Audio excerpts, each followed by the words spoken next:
3 months ago, I watched my parents swing a baseball bat through a complete stranger's living room, thinking they were destroying my life. Turns out, they were handing me the greatest gift I never knew I needed: freedom from the people who were supposed to love me most. I'm Vivian, and I need to tell you about the day I discovered that sometimes the most toxic people in your life share your DNA. It all started with $120,000 and a family dinner that would change everything forever. But to understand why that money almost destroyed my life, I need to take you back 5 years, to when I still believed that blood meant loyalty and love was supposed to be unconditional. I was 28 then, living in a studio apartment that was basically a glorified closet. Every single day for 4 years, I'd wake up in that cramped space and remind myself why I was doing this. Why I was eating canned beans for dinner. Why I was taking the bus instead of owning a car. Why I was buying clothes from thrift stores and celebrating birthdays with gas station cupcakes. $120,000. That's what freedom looked like to me: enough money to buy a house, to finally have a space that was truly mine. Every dollar represented a choice, a sacrifice, a dream deferred but not abandoned. Late nights debugging code until my eyes burned. Weekend freelance projects while my friends were out living their lives. It was all worth it because I had found her, the perfect 3-bedroom craftsman with hardwood floors and a kitchen that caught the morning light like liquid gold. Every Saturday, I'd drive to my parents' house for our weekly family tradition. Mom would make her famous meatloaf, Dad would complain about his back while secretly loving having both his daughters around the table, and Melissa, my older sister by 3 years, would show up with Andrew, her husband who always seemed to be chasing the next get-rich-quick scheme that would make him wealthy without actually working. That particular Saturday in October felt different from the moment I walked in. There was this electricity in the air, this sense that something big was about to happen. Melissa and Andrew were whispering in the corner like conspirators. Mom kept shooting me these strange looks, part excitement, part calculation. Dad couldn't quite meet my eyes during his usual complaints about the neighbor's dog. I was too caught up in my own excitement to pay attention to the warning signs. I had pictures of the house on my phone, ready to share my joy with the people who were supposed to celebrate my success. "Melissa has some wonderful news," Mom announced as we settled around the dining room table, her voice carrying that particular tone she used when she was about to ask for a favor. What happened next still makes my stomach drop when I think about it. Melissa didn't just tell us about her new business venture, she gave us a full presentation. Printed charts, graphs, projected revenue streams, market analysis. This was her 3rd attempt at entrepreneurship, and apparently, she'd learned nothing from the first 2 spectacular failures that had forced my parents to remortgage their house to pay off her debts. "I've learned from my mistakes," she said, her eyes bright with that dangerous combination of desperation and delusion that I'd seen too many times before. "This time, I have everything figured out. I just need capital for initial development and marketing." Andrew nodded beside her like the perfect supportive husband, playing his role to perfection. "The projections show we could double our investment within 2 years. That's when they all turned to look at me. Not casual glances, deliberate, expectant stares that made something cold settle in my chest. "Why are you all looking at me like that?" I asked, though part of me already knew the answer. Melissa's voice took on that sweet, manipulative tone she'd been perfecting since we were kids. "Well, I know you're saving for a house, and Mom mentioned you have about $120,000 saved up." The room went silent except for the sound of my heartbeat pounding in my ears. They had discussed my finances. They had calculated exactly how much I was worth to them. I wasn't their daughter, their sister, I was a walking ATM with a convenient family connection. "I'm not investing my house money in your business, Melissa." The words came out sharper than I intended, but honestly, I was shocked by the audacity. This wasn't a small favor between siblings. This was my entire future they were asking me to gamble on Melissa's track record of spectacular business failures. Melissa's face crumpled like I'd physically struck her. "But if you help me now, in 2 years I'll give you back $240,000. You could buy an even better house then." I actually laughed. I couldn't help it. The absurdity of it all. The woman who'd failed at business twice asking me to trust her with my life savings based on nothing but optimism and pie-in-the-sky projections. "Melissa, you've already failed at business twice." Maybe it's time to stop with these schemes and get a regular job like the rest of us.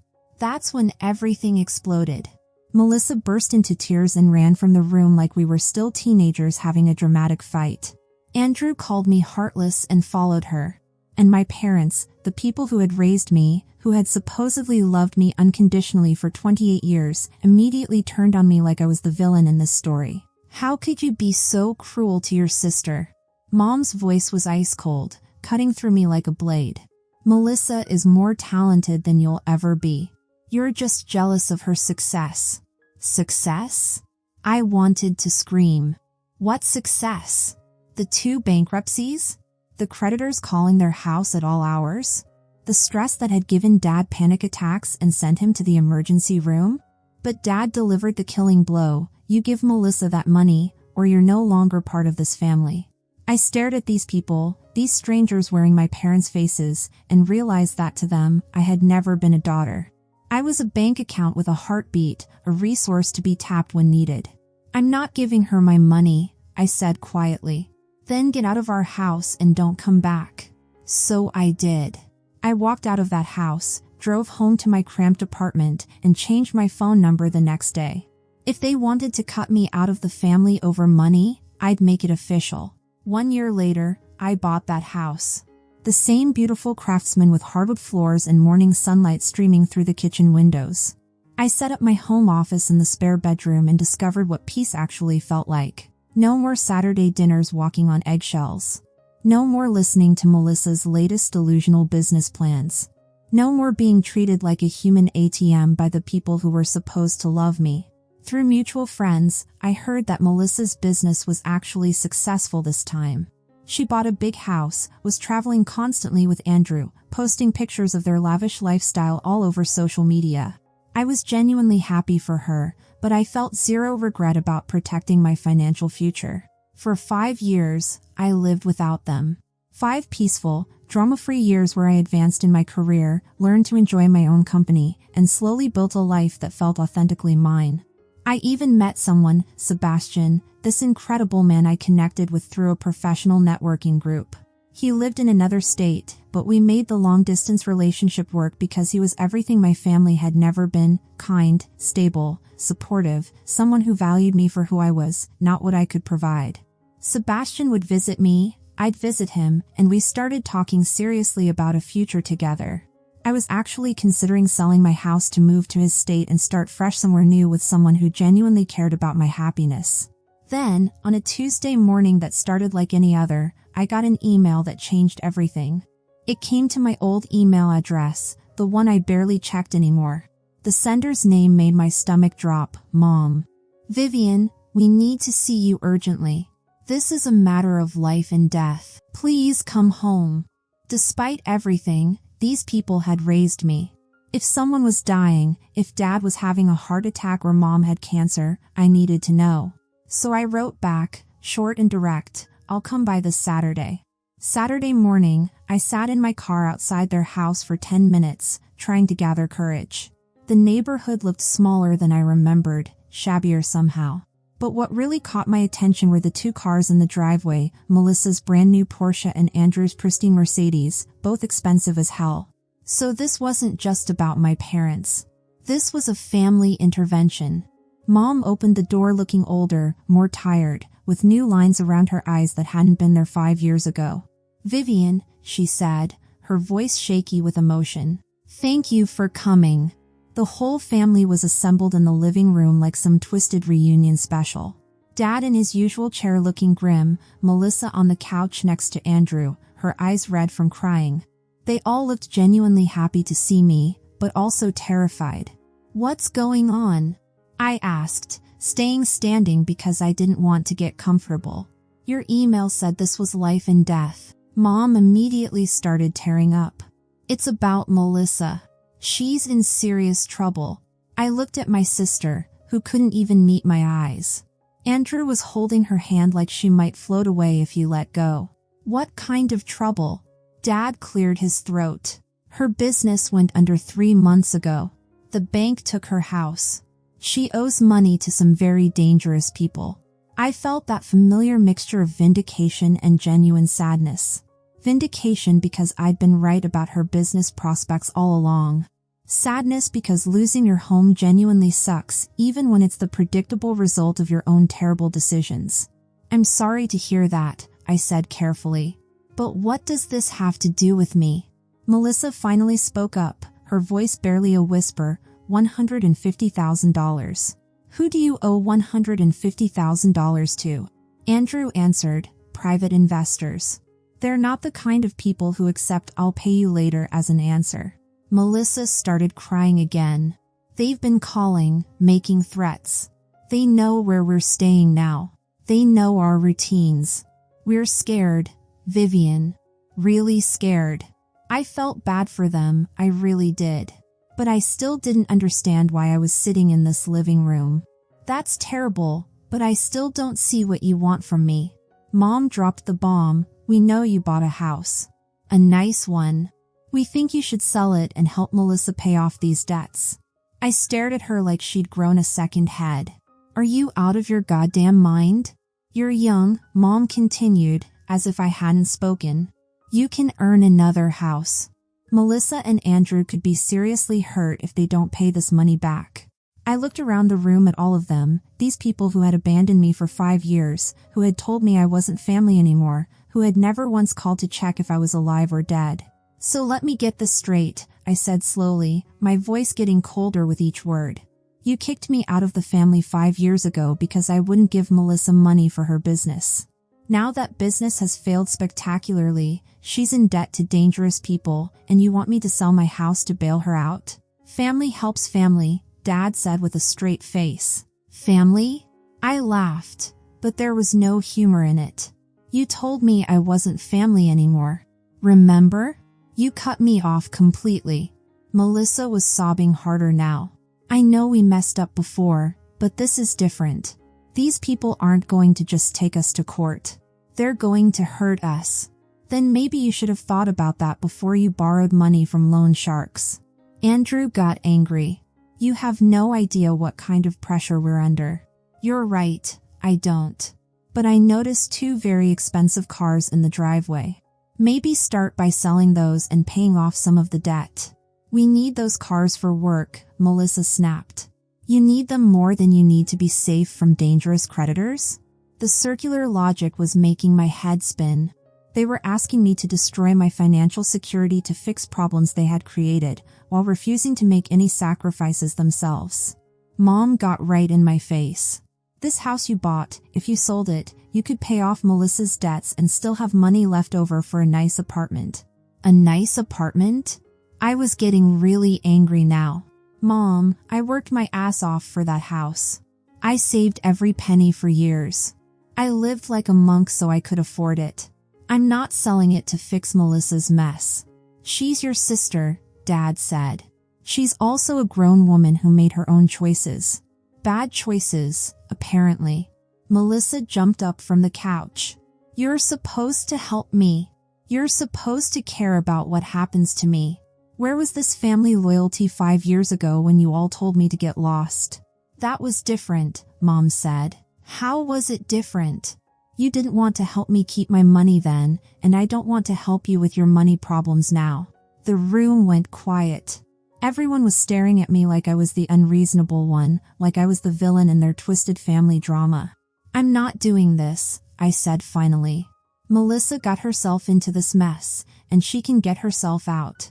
If you want to help her so badly, sell your house and give her the money. Mom gasped like I'd slapped her. This is the only house we have. We're old, Vivian.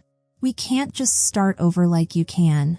Then I guess you understand exactly how I feel about my house. I started walking toward the door. Melissa called after me, you're making a huge mistake. These people don't mess around. I turned back to look at her. Neither do I. I left them all sitting there and drove home feeling lighter than I had in years. As soon as I got back to my house, I blocked Mom's email address. I was done with their drama forever. For about a week, things were peaceful. Sebastian called every day, supportive and understanding as always. You did the right thing, he kept saying. They can't just show up after 5 years and demand you fix their problems. I was actually feeling pretty good about my decision. Sure, I felt bad that Melissa was in trouble, but that wasn't my fault or my responsibility. I had my own life to worry about. Then Tuesday morning happened, and everything changed in ways I never could have predicted. I was in my kitchen making coffee, looking forward to a productive workday, when I heard a car door slam outside. I looked out the window and nearly dropped my mug. Mom and Dad were walking up my driveway like they owned the place. "What are you doing here?" I asked when I opened the door. "How did you even get my address?" Mom looked proud of herself. "Melissa hired a private investigator." "A private investigator? Are you serious right now?" Dad was looking around at my house with calculating eyes, and I could practically see the dollar sign spinning in his head. "This is a nice place," he said. "Get off my property." But Mom pushed past me and walked right into my house like she had every right to be there. Dad followed her. I was so shocked by their audacity that I just stood there for a second. "Don't make yourselves comfortable," I said. "You're not staying." Mom was walking around my living room, touching things, examining everything like she was conducting a real estate appraisal. "If you sold this house, you could easily pay off Melissa's debt and still have plenty left over for a smaller place. Maybe a nice apartment. I already told you I'm not selling my house." "But look at all the space," Dad said, spreading his arms out. "It's just you living here. You don't need all this room. What I need is none of your business." Mom turned to me with tears in her eyes again. "Melissa is really scared, Vivian. These men called her yesterday. They know where she and Andrew are staying now. They said if they don't get their money by the end of the month, something bad is going to happen. Then maybe Melissa should go to the police." "The police can't help with this," Dad said. "These aren't the kind of people who care about restraining orders." I was getting more frustrated by the second. "That's still not my problem. You both need to leave now." "We're not leaving until you agree to help your sister," Mom said, crossing her arms like a stubborn child. "Then I'm calling the police." I pulled out my phone and started dialing. Dad grabbed my arm. "Don't be ridiculous. Let go of me." I shook him off. "I'm calling them right now if you don't get out of my house." They could tell I was serious. Mom started crying harder. "Fine, but this isn't over, Vivian. If something happens to Melissa, it's on your head.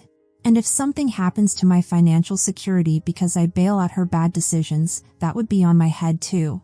At least this way, only the person who made the mess deals with the consequences." Dad pointed his finger at me. "You're going to regret this. Family is supposed to stick together. You didn't think that 5 years ago." After they finally left, I called the realtor I'd been talking to about maybe selling my house to move in with Sebastian. "Hey, it's Vivian. Remember we talked about putting my house on the market? I need to sell it as fast as possible. I'm willing to take a 5% discount if that helps move things along." "Well, that's interesting timing. I actually have a buyer who's been looking in your area. With that kind of discount, I think he'd be very interested." 3 days later, he called me back with an offer. It was lower than I'd hoped, but fair considering the quick sale. I accepted immediately. Sebastian was confused when I told him. "Why the rush?" I explained about my parents showing up at my house uninvited, their threats, their refusal to leave when asked. "I don't trust them, Sebastian. I think they're going to keep harassing me, maybe even do something crazy. I'd rather sell the house and get the money somewhere safe where they can't see it or use it as leverage against me." "That's probably smart. And hey, this means you can come stay with me sooner than we planned." That made me smile for the first time in days. "Are you okay with me staying at your place while I look for a new house in your area?" "Are you kidding? I've been hoping you'd move here. This just speeds up our timeline." The closing happened fast. Within a week, all the paperwork was done and the house was officially sold. Sebastian drove out to help me pack everything up and move it to his place. It felt good to have him there, to not be dealing with this stress alone.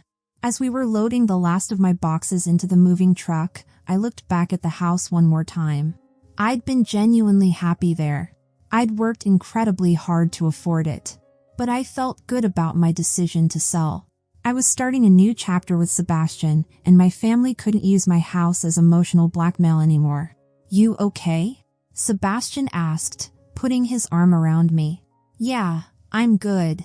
Let's get out of here."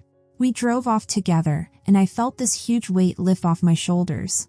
Whatever happened with Melissa and her debt problems, it wasn't going to involve me or my money.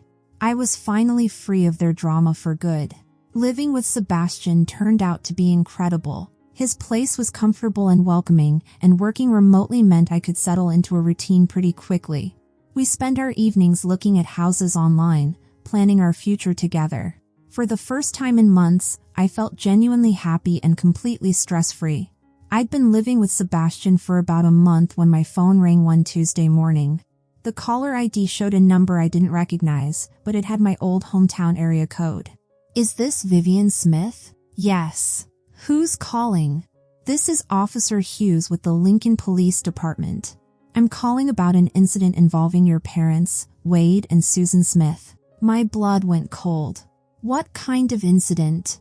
They were arrested last night for breaking and entering and destruction of property. The homeowner wants to press charges.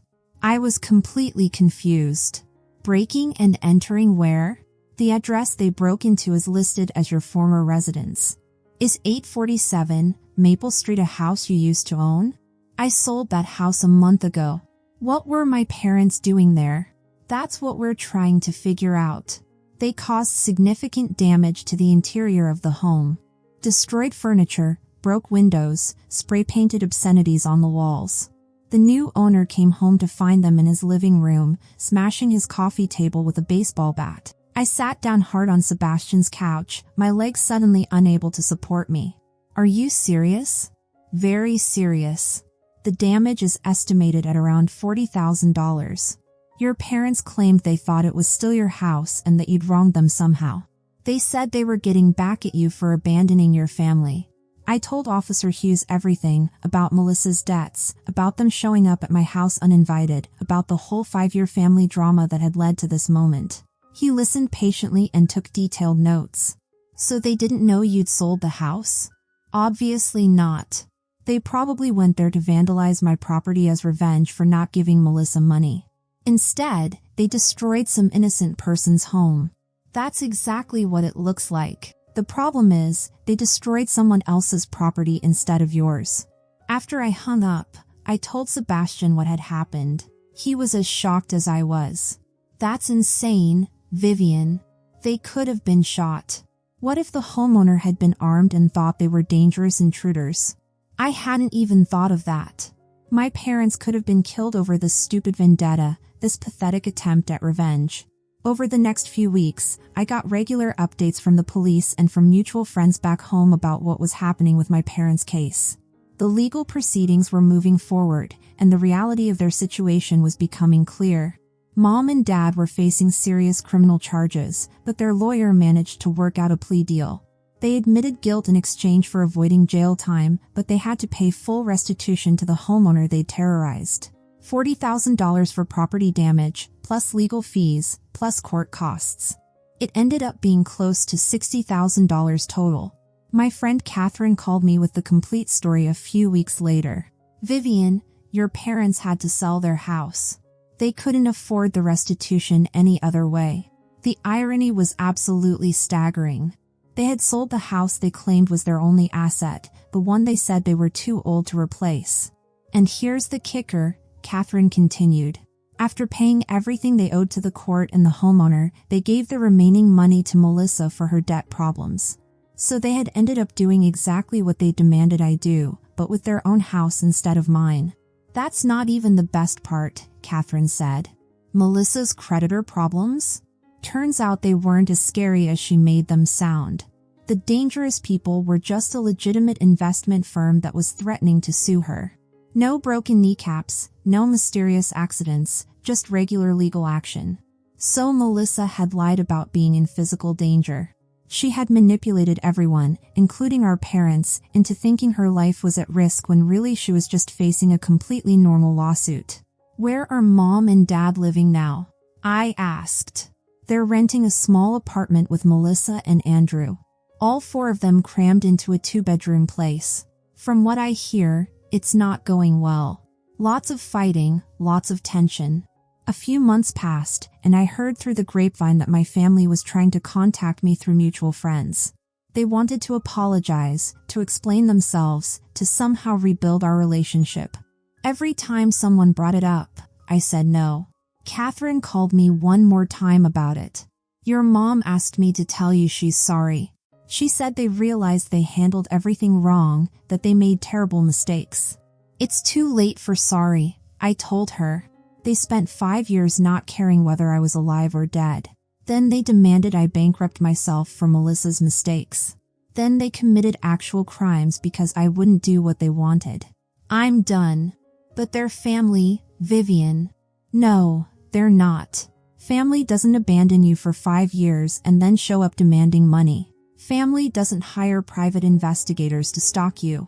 Family doesn't break into houses with baseball bats because they don't get their way. Sebastian had been listening to my side of the conversation. When I hung up, he took my hand and squeezed it gently. You okay? I'm perfect, actually. And I was. We'd found a house we both loved and were preparing to make an offer. I was doing incredibly well at work and had even gotten a significant promotion. Most importantly, I didn't have to deal with their endless drama anymore. He smiled at me with that look that still made my heart skip. Speaking of the house we love, I was thinking about making an offer that's bigger than just on the house. He got down on one knee right there in his living room and pulled out a ring box that took my breath away. Vivian, will you marry me? We can buy that house together and start our real life, the one we've been dreaming about. I started crying happy tears for the first time in what felt like forever. Yes, absolutely yes. We got engaged that day and put an offer on the house that weekend. Our offer was accepted immediately, and we're planning to get married next year in the backyard of our new home. Sometimes I think about my family and wonder if I made the right choice cutting them off completely. Those moments of doubt usually last about 30 seconds, and then I remember how peaceful my life has been without their constant manipulation and emotional terrorism. Melissa created her own problems through a series of terrible business decisions and an inability to learn from her mistakes. Mom and Dad chose to enable her destructive behavior instead of letting her face the natural consequences of her actions. They all chose to harass and threaten me instead of dealing with their own issues like adults. And when I refused to be manipulated, they chose to commit actual crimes. I chose to build a life with someone who loves and supports me unconditionally.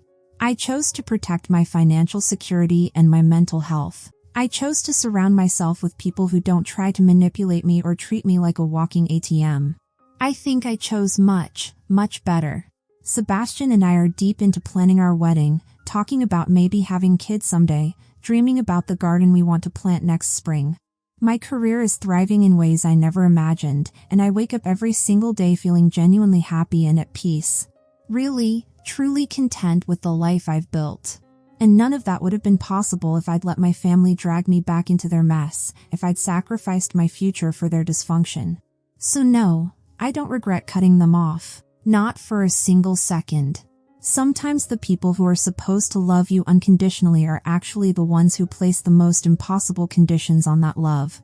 And sometimes walking away from toxic family members is the most loving thing you can do, for yourself and for your future. The hardest boundaries we set are often the ones that finally set us free. And freedom, I've learned, is worth every sacrifice it takes to achieve it.